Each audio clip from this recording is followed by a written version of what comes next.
வணக்கம். நான் சோலை ஆறுமுகம். மெடிக்கல்ல போயிட்டு ஒரு டேப்லெட் வாங்கினா அந்த டேப்லெட்டோட கவர்ல ஒரு ரேட் எழுதியிருக்கும். அந்த ரேட்டுக்கு தான் கொடுக்குறாங்க.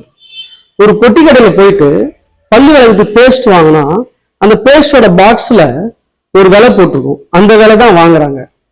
ஒரு காண்டம் இருக்குல்ல நிரோத், அது வாங்கினா கூட அதுல என்ன விலை அப்படின்னு போட்டிருக்கு. அந்த விலைக்கு தான் காசு கேட்கறாங்க, நம்ம கொடுத்துட்டு வாங்குறோம்.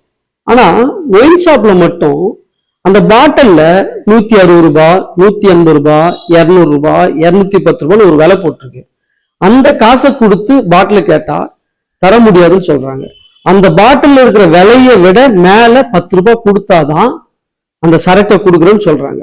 நான் என்ன கேட்கிறேன், தனியார் கம்பெனிக்காரனே அந்த பொருளுக்கான விலை என்னவோ அதை மட்டும்தான் அவன் வாங்குறான். ஆனா அரசாங்கம் விற்கிற இந்த சாராயம் இருக்குல்ல, இந்த மது, இது விலையை விட மேல 10 ரூபாய் கேட்கறீங்களே, இது என்ன நியாயம்?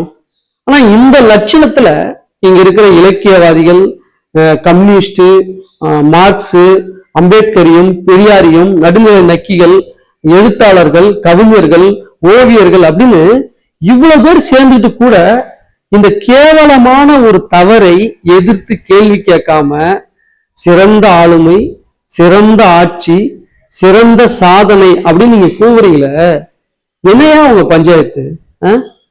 கேக்குறேன். இவ்வளவு புத்தகம் எழுதிட்டு, இவ்வளவு கவிதை எழுதிட்டு, மைக்கு பிடிச்சி இந்த அளவுக்கு புரட்சிகரமா பேசிட்டு ஒரு ஒரு ஒரு திராணியற்ற ஒரு ஆட்சி அமைப்பு புகழ்ந்து கூவுறீங்களே, அது எனக்கு புரியல. நீங்கெல்லாம் என்ன ஜென்மன்னு என்னால கணிக்க முடியல. நன்றி.